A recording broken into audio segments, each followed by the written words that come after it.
Oops, there we go. So I don't forget.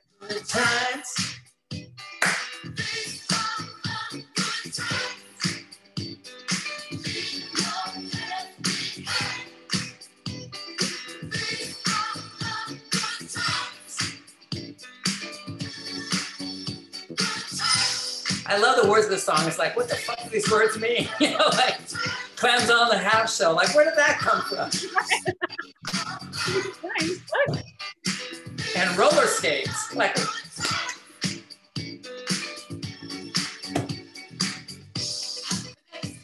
I hear again. If I'm making friends.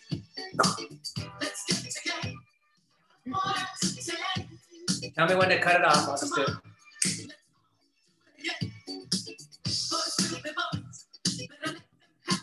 This might be kind of fun. We can just leave it on. I'll just admit people. We'll be like.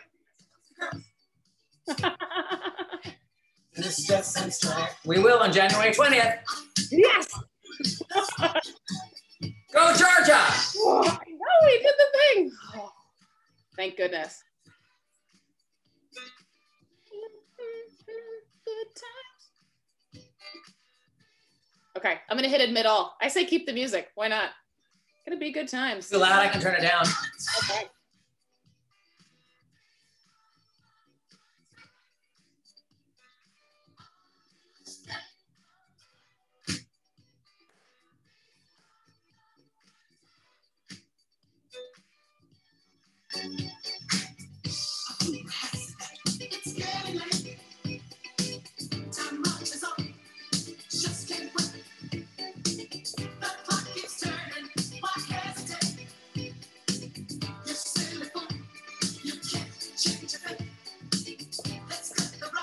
Here it comes, Meredith.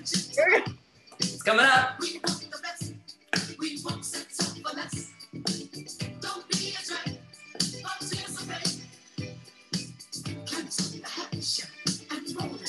did that lyric come from? Like on the half shell. Hands on the half shell and roller skates. Obviously.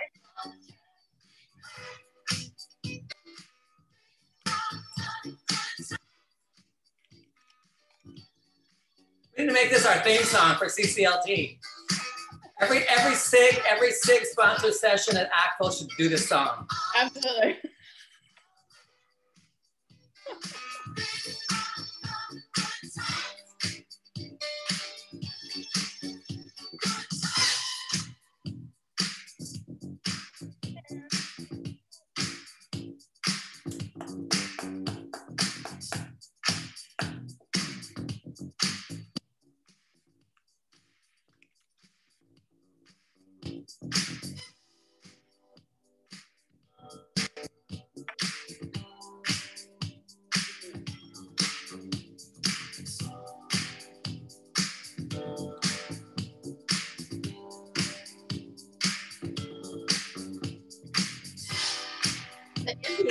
I should have been a DJ.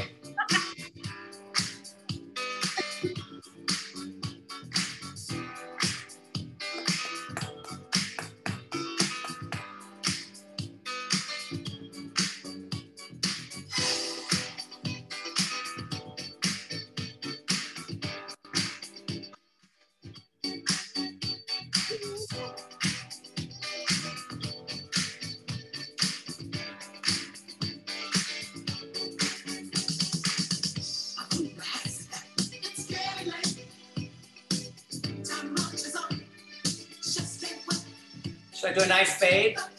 Good fade, good fade. Put a good fade. Bam. Nailed it. Lacey in the chat says it's not too late to be a DJ. She's trying to tell me something. There's be a DJ.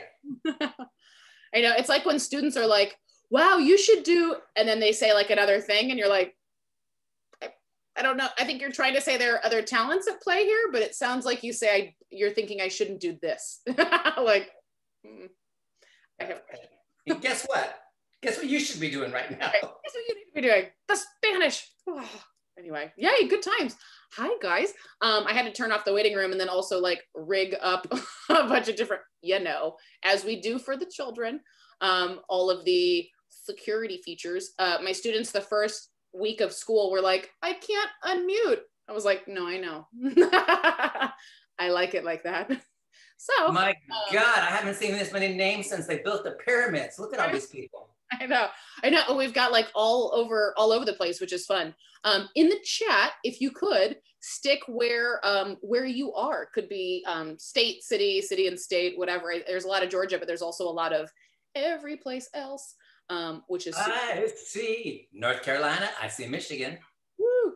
I see Paris. I see France. I see Meredith. She's drinking wine. No. Not as rhyming. I know. Oh, dang. Yay. Who's in the PJs? Shannon's in PJs. Where's Shannon? I want to see the PJs. Shannon, are you in? Oh, yeah. Mm-hmm. Oh, with dessert. Shannon, what is the dessert? You know I got to ask about that. Shannon's like, I was not told this was. Oh, that's right. Sad. Can't unmute. I hate that for you. No, I'm just kidding.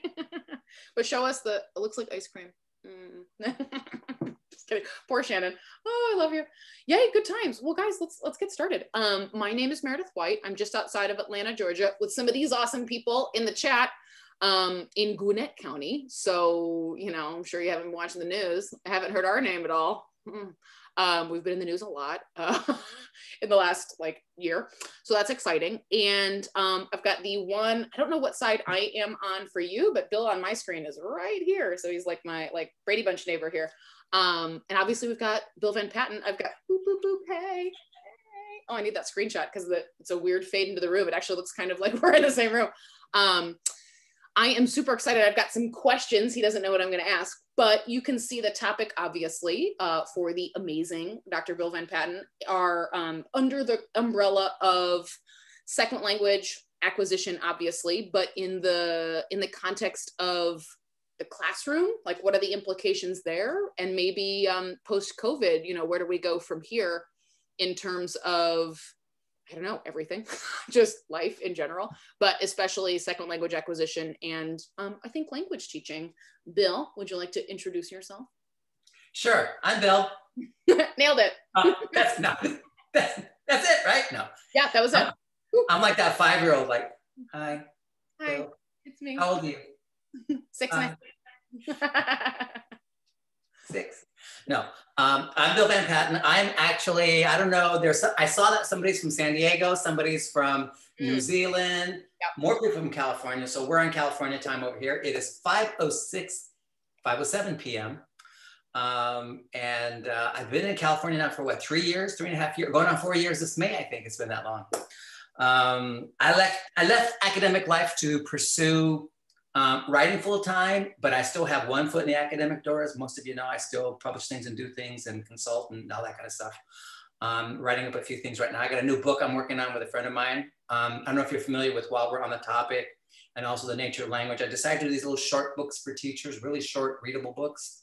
And ACTFL's publishing them, and I think that's great. So I'm going to pitch a new book to them on second language acquisition, since that's our topic tonight. It'll be another real short little book, kind of you can read on a rainy afternoon, 3 or 4 hours. So we're working on that, hope to get that out. If they accept it, they'll get in their hands in June. Hopefully be out by the time we all in San Diego, because we all are going to San Diego, right? So here we go. Oh my God, right. I hope so. Oh. Yeah, so that's all I'm going to say about myself. Anything else you want to know about me, you got to ask. But there's things. And I am an open book. I'm open many things, but I'm particularly an open book. So especially an open book. Open book. Yeah, gosh, I really hope San Diego happens, because I didn't, somebody tweeted out I've never missed crappy conference coffee and a stale bagel like I have this past year. I was like, oh, that's fair. I really want that terrible free breakfast refreshments, something. Give me something from a hotel bar. Yeah, that's all I want. Something good. Oh man. Okay. Well, yay. Can we jump right in? Is that okay? We can jump right in. Yes. Brace yourself. If you want to just do questions, if you want to just do questions, I got a couple of things in my head that I thought might be useful, but I'll just let them emerge organically through the discussion. Ooh, okay. Maybe I'll see if I can guess what they would have been. Which parts were the Yeah, no, well, my first question is just, so that's a perfect segue. Thinking about your books, I know when I've taught methods here at Georgia State, I've used like our class text has been while we're on the topic, because it's super accessible and I think that's important. I think we divide ourselves in a lot of ways as teachers, like into this camp or this camp. And anyway, I could go on forever about that, but and why I think that's harmful. But you've made the theory so accessible, and I guess how do you do that, but how can we keep making theory, or how do you make theory accessible to classroom teachers? Because I think the common thing is, oh yeah, I learned such and such from so-and-so in a university class, but they've never taught, or like they haven't been in the classroom in whatever X amount of time, if ever. What kind of drives you to make that, like the theory side of things, accessible? Because you do it obviously very well. Well, thank you. Thank you for saying that. And I hope I do it well, because it's one of my goals. I've always worn those two hats of being a researcher and a theorist, but always teaching as well. And I've never stopped talking to teachers at any level. And I think if your question really is about how I make it accessible, it's because I listen to teachers, I see what teachers struggle with, what questions they have. And I always ask myself, what is the 1, 2, 3 things they really need to know? Mm-hmm. That because teachers are busy people, so you can't give them this big, thick, long, big book of here's all of SLA, whatever. So what is it that teachers really need to know? What's going to make them stop and think? And so you distill down to a handful of things, and then you go into those with just enough depth so that you put some meat on it. But it's not a lot in the end, right? It's right. When you get done with something, you get a sense that you've learned things, you've traversed some time, but you haven't been mired up to here with detail or stuff like that. Another thing too is that I don't do that is most scholars don't do, university people, is I don't write, when I write, like while we're on the topic, I don't write it for scholars, I write it for teachers. So it doesn't have all those if you ever pick up an article or a typical book, I like to put citations in parentheses, right. You're reading a long sentence, and just when you're halfway through the idea, there's this paragraph with all these citations because the scholar wants you to know, to let you know that, I know something, and here's the people I'm citing. And then you lose your train of thought, when you get to the rest of the sentence, like you got interrupted by the citation. No, teachers don't need that. And just put all that at the end. Here's all the things I consulted. If you want to consult these on your own, you can. Just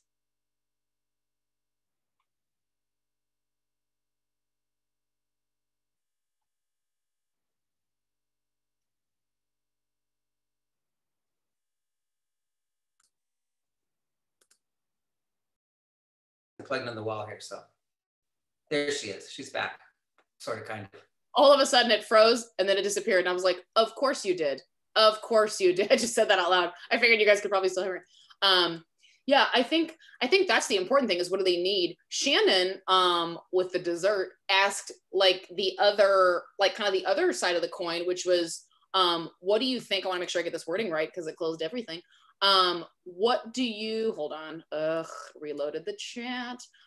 What are teachers maybe forgetting about second language acquisition as they operate in the classroom? Like what's maybe going by the wayside intentionally or otherwise? Well, it's hard to say because I'm not sure what all teachers get. I have a suspicion for, when I look at teacher education programs, for example, if we took a sampling of 100 teachers and find out what they got their degrees from and what they got their degrees in, they probably had like this much SLA and something called a course on language teaching or methods, right? Mm-hmm. And that should be flipped. You should get this much on SLA and this much on teaching. Because the reality of going from a methods class, those you've all experienced, right? The reality of going from a methods class to an actual classroom, there's a big jump anyway, right? And so all these things you learn in methods class may or may not apply. But the things about second language acquisition can stick with you forever. They're not techniques, they're just basic ideas. Mm-hmm. So to get back to Shannon's question, I don't know what everybody knows. I don't know, I can only guess what isn't said. I published recently in the CCLT SIG. Does anybody here, does everybody know what the CCLT SIG is? The Comprehension-Based Communicative Language Teaching Special Interest Group for ACTFL. If you're not familiar with special interest groups, and within the organization of ACTFL, we have these special interest groups. You sign up for them. And we are the largest, by the way, CCLT. Ooh. I use that site sometimes to float ideas and do things. And recently, it was before Christmas, or right around ACTFL time, right around the convention time, I published what I did one per day for a week, called 5 Basic Things Every Teacher Should Know about second language acquisition. And I put those online. And because every time I do workshops and I talk to people, I realize that those aren't things they know. Right. And so it's those 5 basic things. And don't ask me off the top of my head, I can't remember what they all are, but name them. Yeah, I mean, some of the basic ones you probably already heard. Here's one, for example, that language doesn't think it is. And that teachers have been hoodwinked to think that language rules and charts and things on textbooks represent something that's in your head, and it doesn't. And those things can never be what's in your head. So you have to, so that allows teachers to question, why worry about those things so much if it's never going to be what's in your head, right? Right. So grapple with that, and then grapple with the idea of what are the mechanisms, what are the basic mechanisms for language acquisition? And then the idea of one of the basics is ordered development, just how powerful the human mind is, that no matter what we try to do to make Meredith learn this before this, and then this before this, her mind is a human mind, and it's going to go, screw you, Van Patten. My mind says, I'm going to get this, a little bit of this, pencil it in while I'm also working on this. And then some more of this will come in, and you get this ordered development over time that doesn't look anything at all like what we're doing. Right. And so understanding that and allowing learners to go through it, and recognizing that as learners progress with that, they are demonstrating learning. They just don't demonstrate it in a institutionalized way of learning. They demonstrate learning in an acquisitional kind of learning. So, right. So things like that are the kinds of the basics I think that we need to keep emphasizing. Well, I think that one's so huge because it stops, not it stops, but like you'd hope it would stop, but it changes your mindset on that thing that I've said 1,000 times, you know, especially before really diving into taking my own look at second language acquisition and doing a lot of professional development on it, especially like proficiency and all those kind of things. Once the water stops boiling, you know, in your teaching, after a few years, you can like see your reflection and go, okay, like now I can actually try some stuff. And so that thing we always say when kids are doing like the verb to go, you know, and as teachers, we're like, no, like we're going to go in order here. We're going to do like the order of the chapters. And so, you know, you want them to talk, where are you going today? Where are you going tomorrow? Which is, anyway, not also a great task. But then one will say, you know, how do you say I went? And you're like, ooh, we're going to see that next unit. You know, and they're like, in our minds, I think we think they're going to be captivated, like, great, I can't wait. But they're like, what the heck? Like, why can't you just tell me right now? Because, you know, it's one word, it's fui. Okay, great. You know, I mean, that kind of thing. And what you're saying too, I think disrupts that notion of order. And like, we have to do certain things at certain times just because they make sense to the teacher, which I think is also kind of teacher centering. You know, it's like plans before acquisition, which is dicey. What's interesting, just if I can piggyback on what you just said, Meredith, because we're sort of related to Shanna's question, is that using textbooks, current standard textbooks, is the most teacher-centered approach you can ever have in it. But we're also at the same time told, don't be so teacher-centered. Right. So a little way to not be teacher-centered is to get rid of the textbook. And then what you do is you become teacher-led, but student-centered. So the teacher does a lot of work and the teacher does a lot of talking, but it's student-led because it's student interest dictating the curriculum. It's topics of interest of the students and you, because you got to be in there too. Right. And it's their acquisition driving things that you're paying attention to. And so textbooks can really undermine the whole idea of a learner-led, a learner-centered classroom. Mm-hmm. Yeah, absolutely. And then to me, I think when we do all of those teacher-centered behaviors, then we attach on the emotional piece, the taking things personally piece, you know, because it's just, it like goes against that natural process. And so then we're just tagging on all of this like teacher-centered stuff, and it's, you know, my way or the highway. I think too, that segues into another thing I was going to ask you, which is, so having said that, what do you think unnecessarily divides teachers in second language acquisition? Or what divides? Yeah, like what pits them against each other? I know what I think, but when we kind of divide, I know what teach. I see the arguments break out. It's the role of grammar, for example, and which is also linked to how people think you learn languages, right?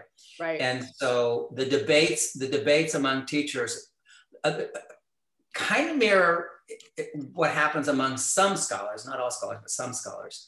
But they play out in a different way. And so it's, you have to teach the grammar. No, you don't have to teach the grammar.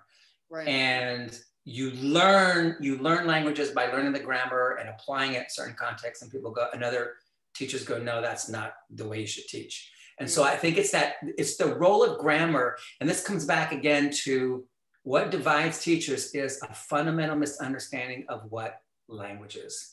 If we could just get teachers to understand that language is not what they think it is, we could not completely solve that debate that teachers have, but we could at least get people to think about it and discuss it maybe in different ways.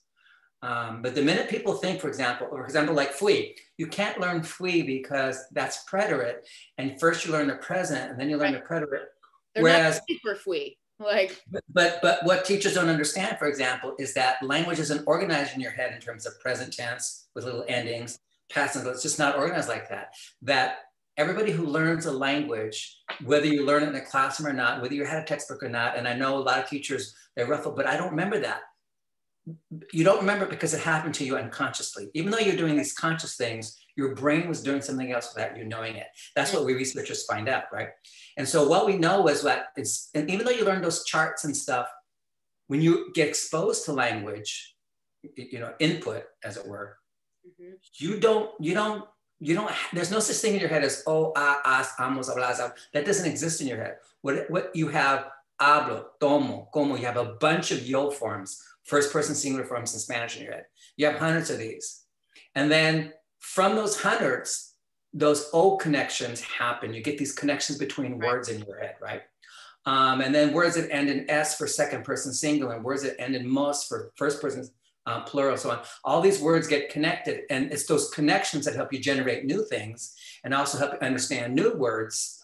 And that's true. It's true of absolutely everything that we know about languages. Those little pieces and parts of language aren't learned independently of words. They have to be learned as parts of words.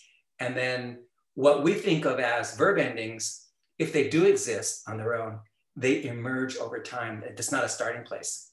So, and so again, it has to do with understanding how language actually exists in our heads and what's really there. It's just such a different picture.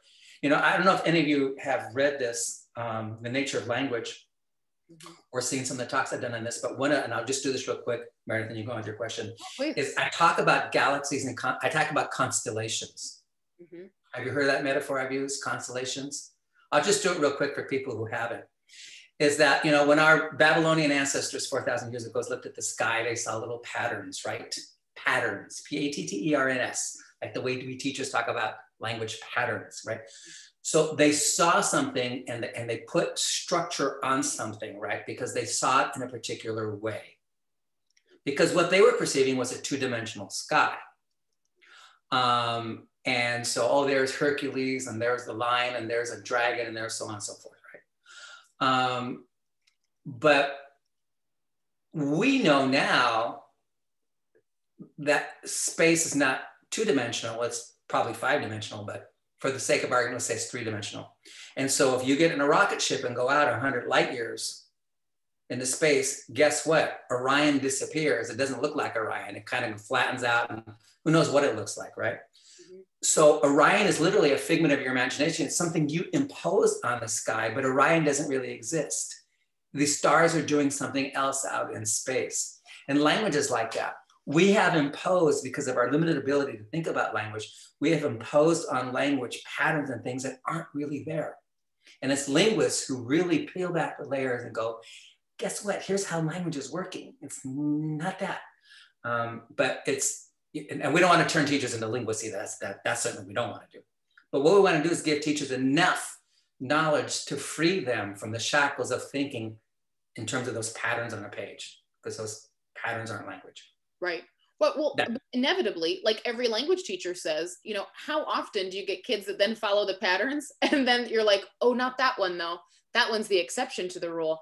Ooh, not that one either. Oh, and they're like, are you what? Like, so, you know, you said any blank that ends in a blank has, you know, L or la or whatever. And it's like, oh, except for, and then we make up all these cutesy acronyms like, oh, because that one's a go verb. Salgo, tango, vengo. What, like, why are there, that's a boot verb. Okay, like super, but in the name of creating patterns as whatever study tool or, you know, whatever it is.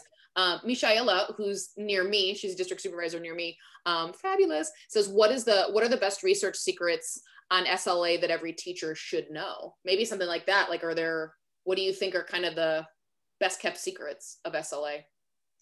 The best kept secrets are, I think, the ones we're going to talk about. One is order development. I bet you anybody graduating right now, getting a BA right now, this semester, coming out and going to be a teacher in the fall, has not heard of order development. And it's the most basic thing about SLA. We've known it since the 70s, right? We're not talking about the so-called natural order hypothesis. The natural hypothesis was like the germ of the idea back in the 70s. But since then, we've done so much more research, and we see that so much of language is ordered over time. There's stage development. There's order. There's bits and pieces of language that order themselves in particular ways. There's so much order development that is governed by the learner and governed by the learner's internal mechanisms, right? And so order development is one of the biggest secrets, because if teachers understood that along with the nature of language, that would be so freeing, because they would understand why don't my students get the subjunctive? Why don't they get the because language doesn't work that way. And there's something called order development, and certain things have to happen in certain ways over time. Right. That's the way the human mind works, right? So it's like trying to think of it, trying to take an acorn and make it an oak tree without all the steps in between. Or taking an egg and a sperm and put them together and expect a 9-month-old baby to pop out. No, there's steps in between, right? And so language is like that too. You can't, the mind is going to organize language in certain ways over time, and there's nothing we can do about it. Absolutely nothing. We got to give the learner some space. And I feel like we acknowledge that. Like, you hear teacher, like I think people acknowledge that. Like, a couple people in the chat have mentioned, like, ugh, my department's super divided. We acknowledge, I mean, whose isn't? We acknowledge that, like, in subtle ways, because I think teachers, you know, misery loves company. And so, like you said, when it's like, oh, they don't understand the subjunctive, they never get Sarah and a star. We have these common gripes that I think are subtle admissions about order of acquisition. Like, when it's like, oh, you know, I'm about to do Sarah and a star, you know, passe compose, you know how that's going to go. And everyone goes, you know, that kind of thing. And it's like, I think we're, like you said, it would be freeing when we're able to go, you know, it doesn't have to be that way. Easier said than done, of course, obviously. I mean, I'm in a department of 14 in a district of 141 schools, 185,000 students. So I can't be like, I'm going rogue, I'm doing my own thing. That would not go over well. But a lot of people, that would be freeing. I think also terrifying is the other thing of like, hey, Bill, you can do whatever you want. And it's like, oh, cool. Oh, crap. You know, I mean, like, directly thereafter. Jill Schimmel, who's in the Bronx, is asking about that. Like, can you say a little bit more about language acquisition versus language development in that same vein? I know, Jill, I know there are people who distinguish between the two. I don't.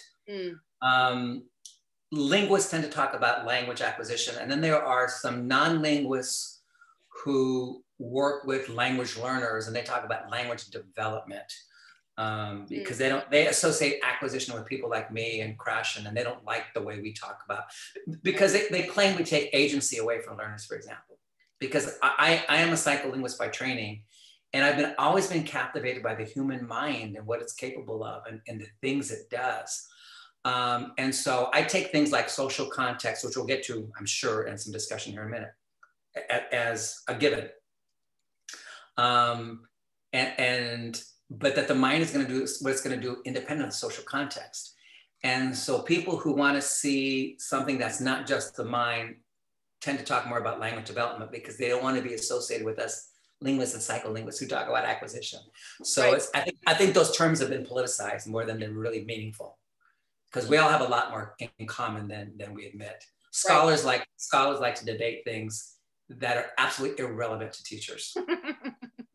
I know. I can remember like my first year, I graduated on a Saturday, and as most do from undergrad, and then I started teaching on that next Monday. If anyone's thinking about that, don't recommend it. It was pretty terrible. And I remember like some kid, you know, standing up and flipping his desk like 2 weeks in and, you know, F you and whatever. And I was like, wow, I just learned a lot about a lot of things that are not helping with this. You know, like, I don't know what to do. And I think that's the experience of many with second language acquisition is like you said, like, okay, now I'm worrying about things needlessly, like development versus acquisition. Should I be calling something, or, you know, whatever. And it's like, don't worry about that. Like worry about the most, I mean, teachers need to be worried about having interesting and fun classes. That's what that's such a challenge. And that's what really needs to happen. We get students turned off, and this happens at all levels. You know, mostly I taught college, right? But I can tell you, we have discipline problems at college level too, and we have a lot of absentee problems, so on, because students are going, this is boring. Yeah. Not my class. I was known my last job. They go, how does Bill have a near perfect attendance record from his students? Because my classes are fun and interesting. That's why the students want to come. They want to come, and guess what happens when they come? They learn something. You know? Right. I think that's sometimes the thing. I was putting together some materials earlier about grades and how my department plans and grades, and we're just very transparent. Like, here's what's being graded. Yes, you can redo it. Like, it doesn't, whatever, you know, all those kind of things. And then you get the thing of like, but if they know what's being graded, will they do other things? And it's like, well, yeah, a couple won't, but like most will, because nobody wants their time wasted. Nobody wants to not feel like they're learning. And if your things are, you know, lead to the next things, they realize the benefit. And if they don't hate us and hate the class, you know, you can grow your program. That's what my department chair always says. Guys, I'm a French teacher. They can't hate me. You know, like if I'm gone, we don't have the French. So like, you can't be a jerk. You can't not take late work, you know, kind of very unpopular things to some people, but I can't imagine teaching any other way because they can't, chemistry is not going anywhere, but like German and Chinese, those are singleton teachers in my school. That could go someplace, you know, like they can't hate us. And why would we want to make languages not enjoyable anyway? Right. These are living things. And that's what kills me sometimes, particularly when people are on the social side of stuff, is that, your classroom context, you have real people in there. Right. You're a person, and then you've got 25, 30, whatever's the number of kids in your classroom. These are real people with real issues and real stuff. And we are undermining what language is for if we can't use it in the classroom so that we can be a context and a community together. So right. Well, and then we've I think what's the word I'm looking for? Not usurped, but we've placed our own value system on how we teach. Like Robin Kirsten's in Tennessee in the chat said then they get to level 4 because God, language departments between levels is like a whole different sesh. Am I right? You know, going to 2 to 3. Oh, we never spoke Spanish. Okay, whatever. Sure you didn't. You know, they can't communicate, but they can conjugate, or the opposite. They can't conjugate, but they can communicate. And that next level teacher is like, they don't know AR verbs. It's like, he just wrote 3 pages. Like, are you serious? Or the opposite. They can't do anything, but they're like, oh, amos an. Nailed it. Yeah, and you're like, oh my God, this is AP. What are we doing? But we put our own value system because we think that's important. We think there are patterns, you know, and we end up undermining, I think, like you're saying, like a lot of the natural processes, if that makes sense. I think what happened is this, as some of you have heard me argue this is not really part of our discussion, but I'm going to go there. Mm-hmm. And I've argued repeatedly for a long time that we've got to stop thinking of language like other subject matter. Mm-hmm. And what we do in schools of education, universities do this, schools of education do this in teacher training, it's forced upon high school teachers. It's just everybody does this, that history, math, that languages, it's all the same. Well, no, I'm not going to speak for math and how you should teach math and how you learn math. I'm not going to speak for history. I don't know. That's not my area. I do know about language, but my guess is what we need to do in a language class is not what you need to do in a math or a history class. That's my guess. You'll find out what you need to do, but here's what we need to do. And I have argued against AP for so long as a college teacher, saying AP is the bane of language acquisition in institutionalized educations. It takes power away from teachers. And I'm a big believer in K through 12 teachers need to be empowered. They don't need to be disempowered because of what university people expect in a language, out of language students. Right. Who died and said that students coming to the university need to have read the Quixote? Where's that written? That's something somebody made up somewhere. And don't forget, I'm a writer. You know, I write fiction, so I like that kind of stuff. But I'm not going to impose my values. You know, and I don't want to, you know, and I'm a linguist, and so I don't want everybody coming in. I could just easily say, well, they should know all about syntax and morphology and phonology, what those things are before they get to college. Right. Why would I impose that on? Language acquisition should be language acquisition and let it happen.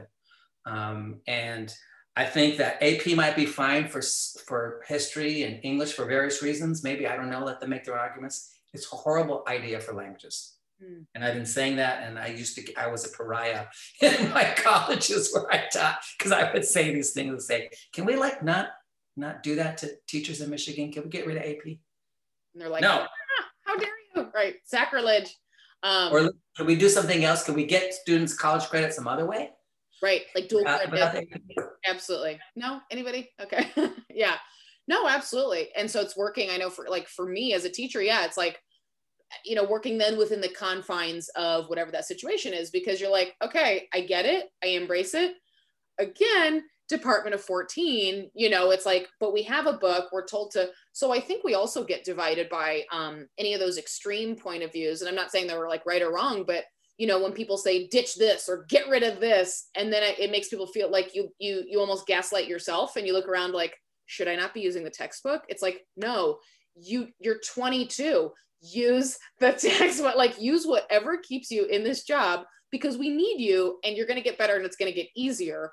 But right. I think we not only impose our value system, but sometimes we ignore like other people's context, and it's like, well, just teach in the natural order. And you're like, yeah, but I also work with other people, and you know, this is not. So I think people have to find out, kind of feel that out for themselves, like in their situation, which I always appreciate that you're very realistic about, yeah, like AP and Quixote, because it's like, come on, you know, I mean, if they gave me I couldn't pass the Spanish AP Lit test right now if I tried, you know, as a practicing Spanish. I haven't read most of that stuff. Some of it, if I've read it all, it was in college. Yeah, I mean, you know, so expecting everyone to have the same value system, I think, is. And was Robin the one who asked that question about the SLA big secrets or whatever? Yeah, it's Jill, one of the two. Jill. So here's one more that's not SLA, but I call it the big lie. And universities and language departments don't tell you this. I'm talking about big institutions. But Georgia would be like Athens, right? The U of A. Maybe even Georgia State, I don't know. But Michigan State, University of Michigan, where I was before, Texas, where I was before, these big institutions, the flagship, and you know, we have thousands and thousands and thousands of students. The big lie is the following, that they need X because they're going to be Spanish majors. Well, guess what the big lie is? Right. At Michigan State, 78% of the students that take the upper division classes are not declared Spanish majors. They're med majors, they're business majors, they're history majors, something else, and they do Spanish as a secondary major, but you can't really declare it a second major, it's called something else. And what they really want is language. But they take whatever's given to them, which at Michigan State was, you know, Latin American literature from 1960 to 2000 or whatever, right? So they take this course because that's what they have to, and they don't learn any language. They get out of the language courses, and then they plateau with their skills while they do their major Right. courses. And so the big lie is that you have these, 200-300 students in the language and the upper division courses all doing a Spanish major, but they're really not. That's not what they're there for. And so you've got this idea that people have saying, this is what the major should be. We have all the students doing it. Therefore, all the people below need this. And it's a lie. It's just and I can guarantee you that almost every single major I can't talk about the four-year colleges, right? I'm talking about the big colleges, right? The big universities. At almost every single one, I guarantee you it's almost the same. Majors, pure majors in the language are dwindling. And most kids, and when I first got to Michigan State, I did a survey of all the graduating seniors. And one of the questions I asked them was, you planning on going to graduate school? If so, in what field? And I got 80 something responses back out of 150 students. So it's a good sample size, right? That you do statistics, you'll know that 85 out of 150 students is a good sample size for a survey. It's better than these polls, these national polls they do for elections. But anyway, so guess what? Ooh, I got everything. Yes, I'm going to go to graduate school. I'm going to go to medical school. I'm going to go to business MBA, or I'm going to get a law degree. I'm going to do this. I'm going to do everything except Spanish, except there was like 2 students out of 85 who said, maybe. And so the other lie is that we have to have a major look the way it does because they might go on to graduate school. Right. So anyway, I'm just dropping that on your lap because it's another way for me to inform you because I don't want you all to be hoodwinked by universities. There. That's all I'm telling you. It makes sense. I mean, how many people do, I'm going to, minor in Spanish. I want to do, international business. So when people come with you with their AP and their college and this and that, and you say, show me the data, show me what the students are really doing. Show me the number of your students who go on to graduate school. Show me why because what you have is a bunch of professors with self-interest who want to make the curriculum look like themselves. Right. I'm done talking. Next question. No, it's true. In God we trust. All others bring data. Sorry, I need numbers. Sam, along those same lines. So, as teachers of, and I am one as well. Sam says she sees fear from teachers of novice students not giving an authentic social experience, and that the results seem to be like a lot of memorized long dialogue. And if you have any advice for teachers who feel this way, like of making other than hating the term authentic, what the hell does authentic mean? Right. I mean, this is what I argue about context. I do this while we're on the topic, and I do this in my talks and workshops and so on.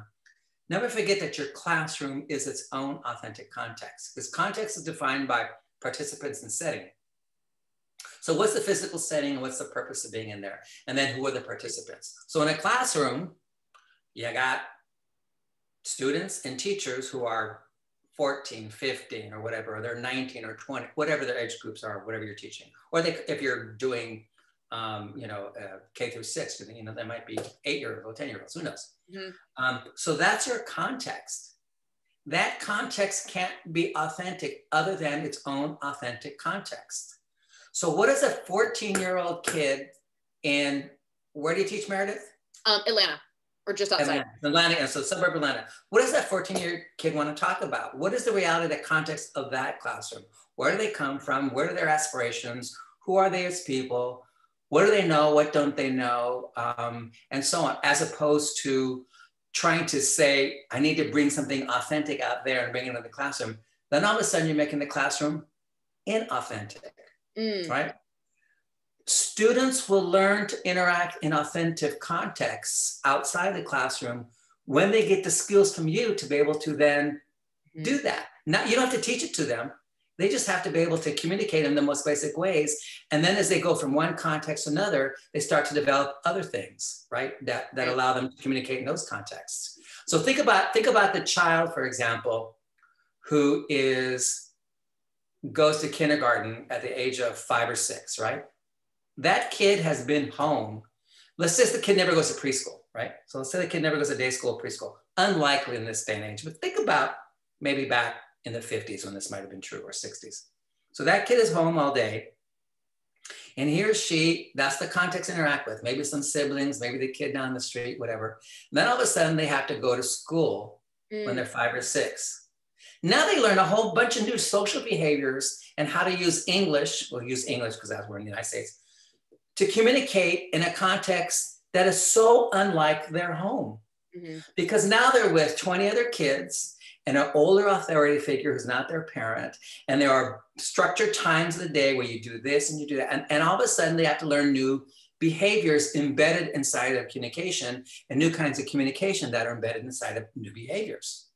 So this idea that we got to be authentic to our kids in the classroom, as though if they leave our classroom, they've got enough basic communication skills, they can't go to Spain or they can't go to France or they can't go to China and then learn how to interact in that context. That's just a silly notion. It's absolutely silly. Interesting. And you're making me think of a department, a very, not heated, it's not the word, but intense discussion we had recently, especially now in the COVID times. Should we be, especially now, but therefore, should we be assessing interpersonal, like ever? Not using it, obviously, but assessing interpersonal, because you're making me think, I'm wondering what you're going to say, because then I'll tell you what I said in my department to my course team. But because if we've interpersonally prepared them in a lot of ways, shouldn't they be able to then, you know, I feel like I said things early on in my career, like, okay, well, when you talk to a native speaker, and I was automatically undermining my own classroom experience, like when you talk to somebody real who's not me, instead of focusing on creating like just authentic, you know, I mean, not authentic, I hate that word too, but like organic situations in the classroom. I don't know, should we assess interpersonal, and especially now or ever? I wouldn't call it interpersonal. I would just call it basic communication skills. What kinds of things can you do in the language? You know, I don't know if that's called interpersonal or what. I was thinking of like, you know, right now, like the teacher Zoom call, you know, where it's like, okay, Robin, hola, ¿cómo estás? And then Robin responds and I'm like, oh, okay, ¿de dónde eres? You know, in that first unit and all those kind of things, literally giving kids a rubric for responding interpersonally. I don't know, I struggle with that because the interpersonal I always see is it's either there or not. I think you can do a lot of presentational things, and that helps develop when you're going to talk to somebody or when you're going to talk to somebody else. I don't know how to reconcile. See, and this is why I don't do that kind of stuff in my classroom. For example, like the first day class, we do de donde eres, but it's not for that purpose. Right. I have a big map of Michigan on the wall with pins. And I start off the class in English. Of course, I have to tell them, each one of you we're going to find out where you're from, and I'm going to stick a pin in the map. Where do you think the bulk of the pins are going to be? They're going to go around the Detroit area. I go, are you sure? I go, yeah, we're sure. And Darren knows what I'm talking about, right? So, okay, so then we go and I start, okay, so Meredith, ¿de dónde eres? And she goes, oh, Saginaw. So I go, okay, eres de Saginaw. So I put in there. And I just go around the room real quick. It takes me like 5 minutes. They've heard de donde eres a gazillion times, right? And then we sit back and look at the map. I go, you know, ¿dónde están todos los alfileres? And I teach them the word for pin. ¿Dónde están? And they go, oh, they're kind of all over the place. Because, yeah, you know, and so things like that, that's authentic to the classroom. I agree. Why would I ask anybody where they're from unless it's going to learn something about ourselves and the world around us? Right? It's like the clothing unit. What are you wearing? Right. It literally only makes sense if you can't see. You know what I mean? Like for someone who is like vision impaired, it's like, you can see what I'm wearing. Why would you, what do you wear? What are you wearing tomorrow? Why do you care, weirdo? Quit being a creep. and what we would do, for example, too, is like that we'd follow that up with something like, is anybody here from the UP? Right? Because, you know, Michigan has, those of you, there's Michigan and there's the UP, right? So, and a lot of kids don't come from the UP down to Michigan State, but so then I would say, okay, so maybe nobody in our class in the UP, okay, no, there's no little pins up there, right?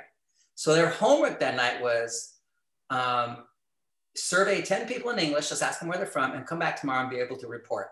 And I'd give them in Spanish, you know, es de, here's your phrase, how to say where somebody's from, right? Es de, and then I put it on the board, and then they come back and stay, and I'll say, so Robin, who'd you speak to? She goes, I spoke to Matthew. Where's Matthew from? He's from so-and-so, so-and-so, and so-and-so, and such. And then we find out, so now the class, each person has 10 people, and we find out you've now surveyed 10 times 24. We've got that population. And we still don't have anybody from the UP in our sample pool. So where are the UP kids? We do things like that and find out, Right. you know, stuff about the world, or, you know, so where do the UP kids go? They go to college, right? They're not here.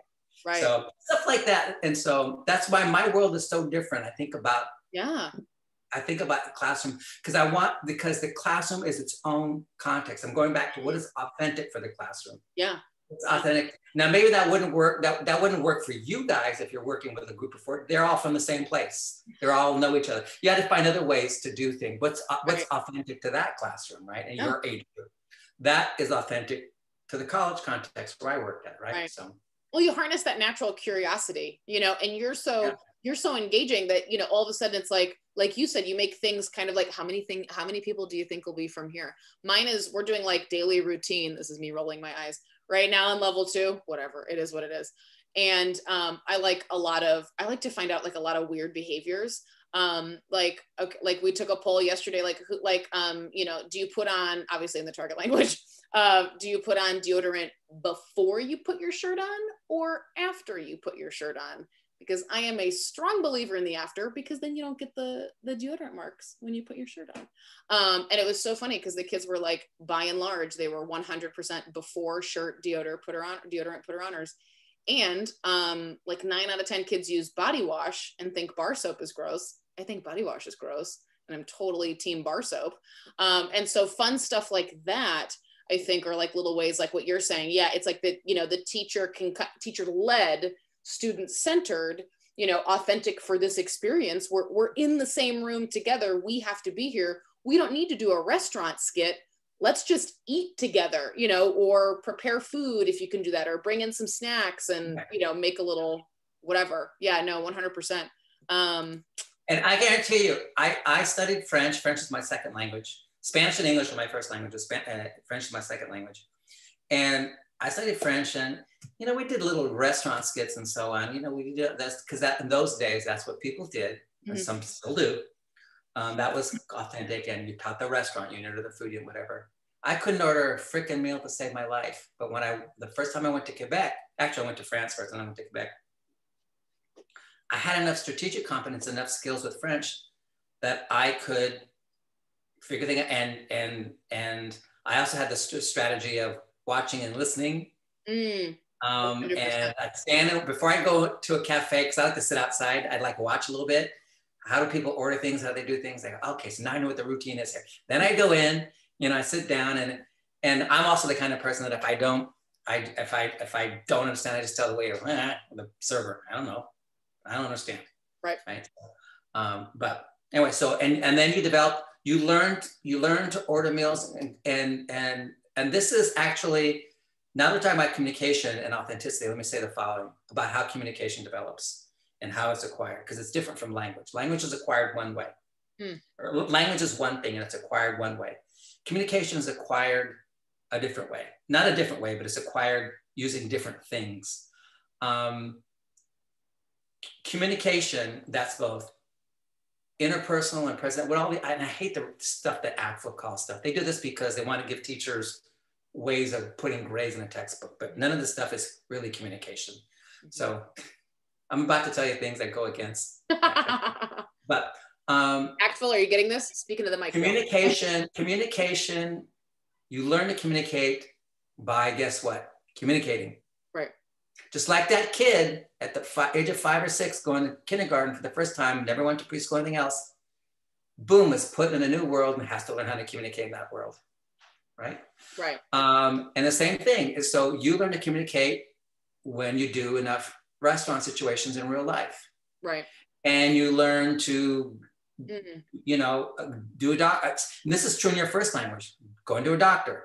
You do a doctor office several times, you get that where you know what's expected, you know, and you learn those routines. You learn how to communicate, but you've got basic communication skills that allow you to enter that world, and then you develop new communication skills, right?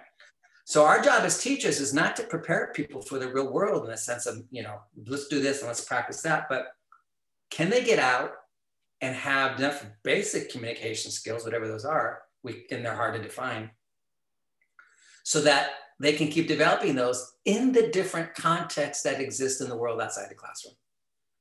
Because the only way to get those is to go out and work outside the classroom, period. That's the way it works. So that kindergarten comparison too, I think is really powerful, because I can remember the 1 year I taught kindergarten. Yeah, that was like the biggest thing, like the first couple of weeks of school, they're all just like, crying the whole time, and they can't stand in line, and they don't want to, some are like, they've never, like you said, if they haven't gone to preschool, which many of those students hadn't, they had just been home with like grandma or dad or mom or aunt, whatever. And it was like, they would just walk out of the room and go to the bathroom. And you're like, no, there's a procedure, but they kind of, that's, I'm going to keep that, because that's a powerful comparison, I think. And here's one more for you, just to know, for first language stuff. Think about a graduating 8-year-old from high school. I don't know if most of you teach 9 through 12, maybe some of you teach before that, or K through 6, but or K through 8, but 9 through 12. Imagine the 18-year-old gets out of high school and goes to college, and goes to a big university like in Athens, or to one of the UCs here in California, or Michigan State, or wherever. Mm-hmm. That 18-year-old most of the time does not know how to navigate communicatively in the university. Right. And I've watched this because this is my field. I used to watch this. I used to tell my instructors, yeah, you're language teachers, but most university people don't understand that their biggest job is helping these kids transition from teenagers to adulthood. Yep. And one of the things we need to help them with are basic communication skills. And it's not because you're not doing your job or parents are doing their job. It's because it's a different world. It's a different kind. So they come in and they, the math teacher, the math professor has one way of doing things and one way of communicating, which is different from me. And it's different when you go to a front office. This one office might be on a first name basis. This other office, it's not on a first name basis. You have to understand and you have to be taught, or you have to learn at the university how to navigate all these micro communicative contexts. Right. Even though you already have a first language and you're communicatively competent at certain levels, you're not communicatively competent to be in a university until you're there and you start developing that. And it takes a while to that. And I've had students who don't know how to send an email to a professor. And you have to tell them, no, don't address a professor like that. If you want, particularly if you're asking for something, here's how you do it, Right. And it's, so the idea again is that even in your first language, you're constantly developing your communicative ability through life. Yeah, that's a good reminder. Well, I mean, even looking at abilities, a couple of the questions in the chat tie together about, grading categories, like you mentioned, the actful modes and all those kind of things, changing grading categories to reflect those, or grouping students by proficiency level and not by like level 1, level 2. And there's been some work in South Carolina. Dawn Samples has done a lot with that before she moved. She's in Oregon now, but what do you suggest for that type of thing? Grading categories and sequencing? Or where have you seen success, maybe outside of sort of the outside of the traditional realm of Spanish 1, Spanish 2, Spanish 3? Yeah, I don't think I've seen that anywhere, to be honest with you. That's always been a tough one for me too. Yeah. I know that in institutionalized education, whether it's K through 12 university level, you have to have things called classes and levels, and you move, from fall semester to spring semester, and you go from level 1 to level 2, or 101 to 201, or whatever, And so I know that those things, quote unquote, have to exist for various reasons, but I always treated them as meaningless. And in the language programs I would direct, I would always get people to understand that for me, 101, 102, 201, and 202 at Michigan State were arbitrary things that the university gave us. But for me, it's all Spanish 1. Right. It's all the same. It's all the same thing. We're just doing it in different ways each semester. So the way we would do grading and stuff was so different. I got rid of testing. I got rid of all kinds of stuff. We had can-do statements. We had online things where you could do some online assessing in a more traditional way, because students do like that. And so we'd give them these, quote unquote tests, quizzes to do online. Let them, open book, whatever you want, I don't care. And they like that. And I don't know if you ever read this article we published when I did that. We compared one semester, we had 250 kids that we grabbed at random from one semester in this one level and took all their tests and did the average. And then we put all those tests online the next semester and let them take them online without teacher supervision. They weren't class tests, they were online tests. And literally the mean was exactly the same and the standard deviation was so close. It was like it was the same student taking the same test with the same conditions. So we went, why are we wasting class time on testing? So put those online, call them online tests, gotta make them feel good, you know, and we moved can-do statements in, which are much more fun to do and give you some other things to do in a sense of achievement. And you know, just build some other things into that were for grading that were not traditional kinds of things. We had a lot of online stuff because we had to be hybrid at Michigan State. So all our online stuff was completely comprehension based. Right. And so a lot of listening, a lot of reading, that kind of stuff, and stuff to do before you come to class. So tomorrow the class talk was going to be X, so they'd have readings and some sample vocabulary and phrases and things that have to work through with different kinds of class activities. So they'd come to class prepared. Right.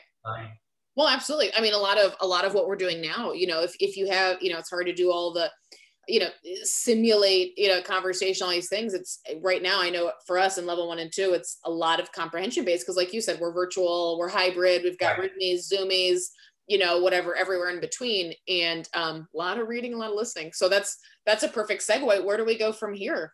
Do you think students will be behind? I know that's the worry for a lot of like, oh, these level 4 next year, they're not going to know, you know, whatever the thing is. Is that a thing? I mean, what do we do with that?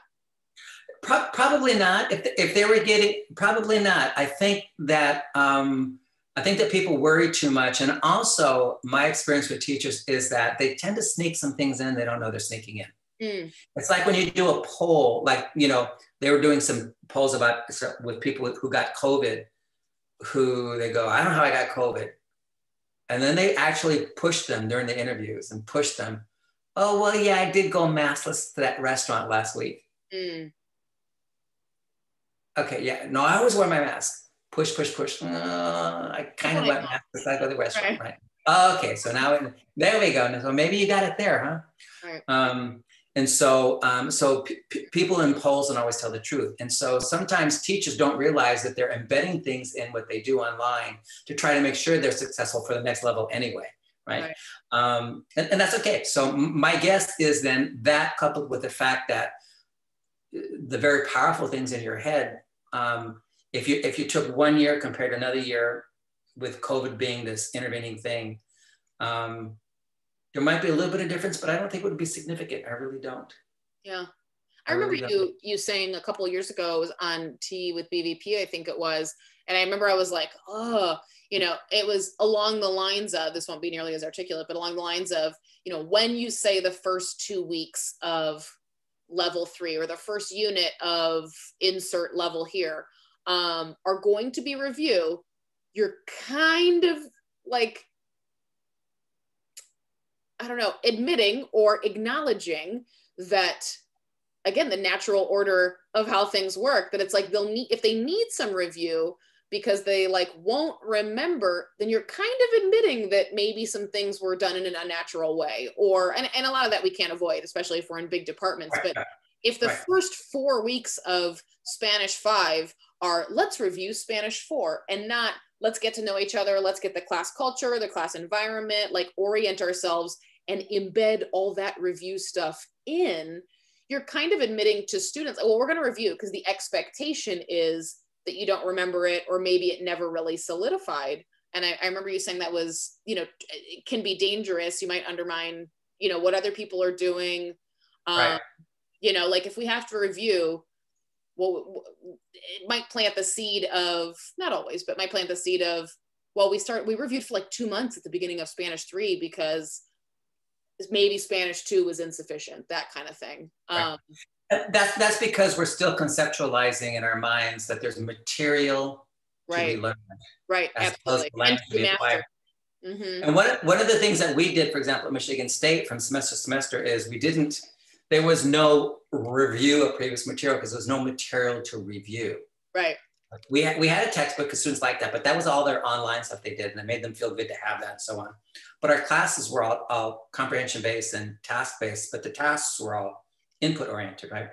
And so what we would do at the beginning of the next semester is teachers were allowed, because we also had an added drop period. That's one college, the bane of existence at the college level that you may not deal with is we have a large add and drop period at the beginning for like 10 days where students can come and go, blah, blah, blah. So rather than put stuff in there, that's, I would just tell instructors, pick 3 or 4 tasks from last semester that the kids did that you really liked, tweak them for you. Don't do the exact same task, but tweak them for you and make them work and do those. Pick the ones you want. And then because most of the tasks are always you wind up automatically getting to know each other and finding you have to work in groups there, teachers calling on people, and it naturally makes you do that classroom environment. But it was never the idea of material to be learned. It was find a task that speak to you and then use them to help create your classroom atmosphere. And then we'll start with the new stuff afterwards. Absolutely. Well, and I think sometimes we're scared to reuse some of the same things where it's like the fear of being boring. I think right now, boring is kind of a blessing because like if they're bored, it's like we're predictable, we're steady. Today we're going to play, it's Tuesday, we're going to play Gimkit and we're going to do this and then like, goodbye, whatever. I think kids appreciate that now. Well, see, unlike you guys though, what happens at the college level is very often from the first fall semester to the spring semester, the students in the spring semester may not know each other. They weren't in the same class together in the first semester. So repeating some of those things, the tasks may be familiar to them, but the information they're learning is new. Right. And so it works. That works really well at our level. You might, so at your level, for example, what you'd want to do is tweak those things from year to year. But totally, absolutely. Oh man, dude, I wish I was able to type faster and think faster and type keep quotes and little tidbits. I've tried to do a couple. Sam added review always feels like a blame game. And I think we have to be careful of that because, when we don't honor what, Tuesday we talked, as we wrap up here, I just realized what time it was. We talked to Marcy Webb, she's in Connecticut, and something powerful that she said really stuck with me, in talking about that, going through the levels, because again, it's who did you have last year? God, Billy, you don't know anything, and we say things like this to students instead of discreetly going, wow, Matthew, and then later being like, oh my God, who did he have? What happened? He doesn't know anything, which is fine. We'll get there, but I gotta know.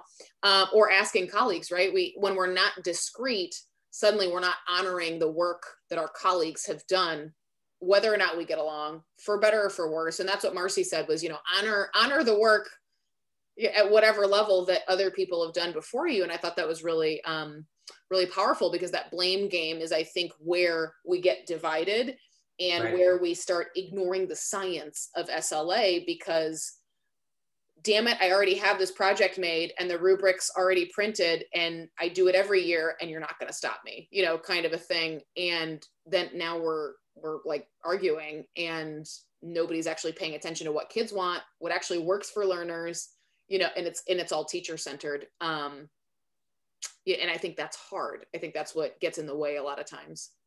And again, I'm gonna come back to what was something we said earlier, because I think I just can't stress this enough. And that's, do not underestimate that your classroom is its own authentic context with real people in it. And that also includes you as a teacher. You're part of that context. You're part of that communication group. You're part of us getting to know each other and talking about things and so on. It's not just 24, 32, 30 kids, whatever. It's not just them. You're that +1 in there. Right. And so you're part of this whole thing. And so that's the context.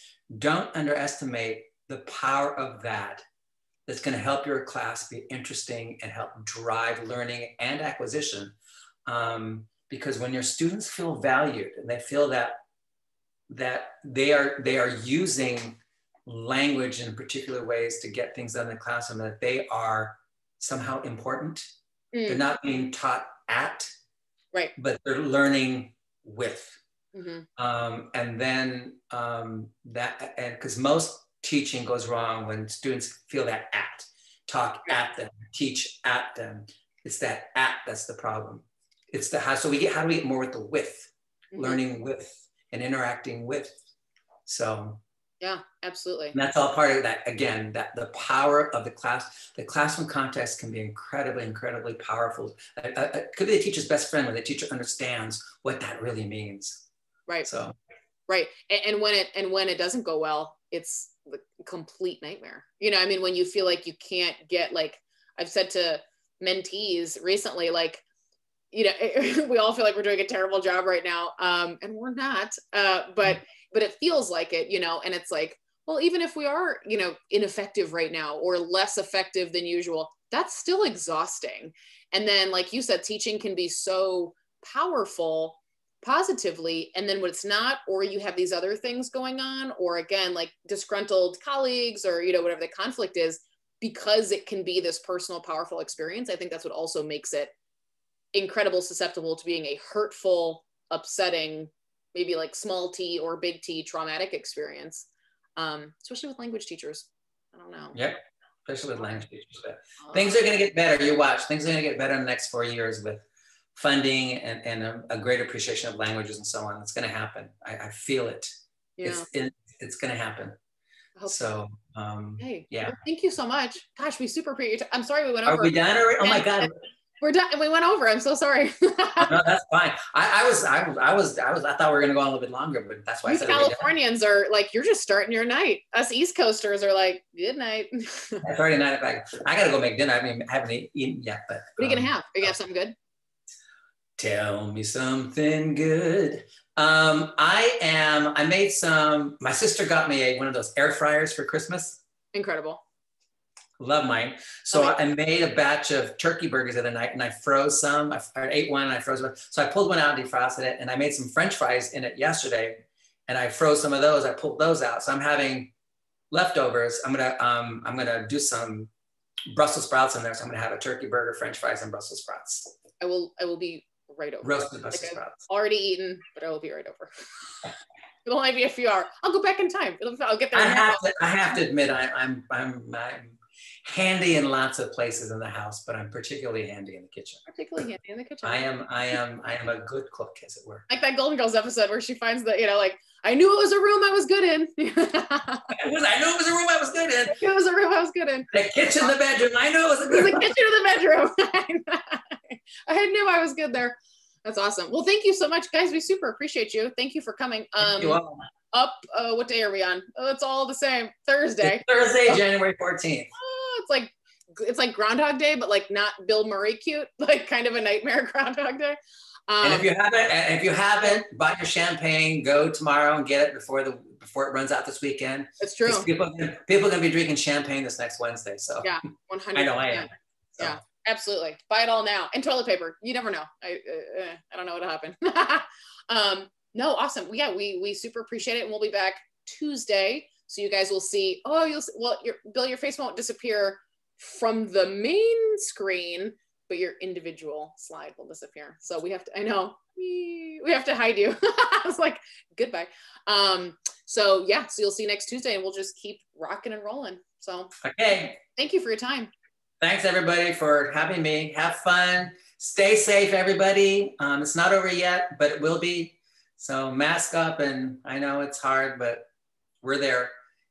Just buy a shirt that has the mask built in. And good thing she puts deodorant on after she puts that mask. After. It's the only way to put the deodorant on. Hey, I smell good. I'm fine. Oh, no, this is a problem. My students caught me on Zoom the other day sniffing my armpit. Because all of a sudden I was like, God, I am like sweating. Like my room got like super hot and I was like, I did. And like a couple of Zoomies are like, are you sniffing your armpits? I was like, 100% yes. Like, yes. I absolutely was. After the shirt, that's the only way to do it. Cool. Well, yay, good times. All right. Well, thanks everybody. I've got the chat saved. I've got the video saved. So yay. Okay. All right. Bye everybody. Be good. We'll be in touch.